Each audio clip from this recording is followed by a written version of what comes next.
দার্জিলিং জেলার যে 10টা পুজোকে ওঙ্কাশ্রী পুরস্কারের জন্য মনোনীত করা হয়েছে তাদের মধ্যে দ্বিতীয় স্থান অধিকার করেছে শঙ্খশ্রী।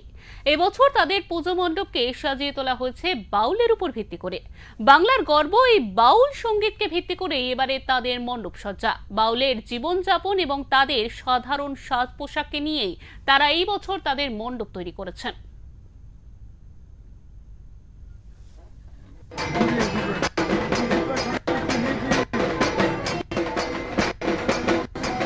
খুব ভালো লাগছে। আমরা ওঙ্কার বাংলাকে শিলিগুড়ি সংঘশ্রী ক্লাবের পক্ষ থেকে অসংখ্য কৃতজ্ঞতা এবং ধন্যবাদ জানাই।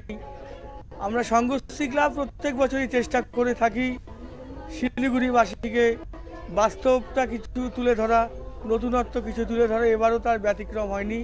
এবছরের আমাদের প্রয়াস হলো দিগন্তের সুর।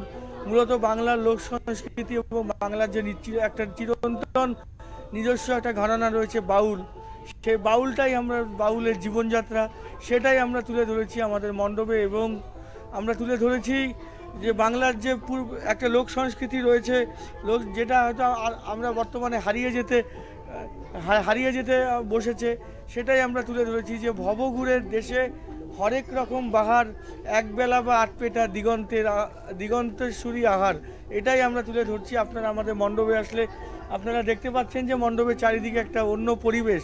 অন্য ক্লাবগুলো যেগুলোতে অর্কেস্ট্রা ব্যান্ডে তারা মত্ত, কিন্তু আমাদের সংঘশ্রী ক্লাবের পুজো মণ্ডপে আসলে আপনারা দেখতে পাচ্ছেন যে একটা অন্য ঘরানায় একটা বাউলের একটা সুর রয়েছে, বাউলের আমেজ রয়েছে।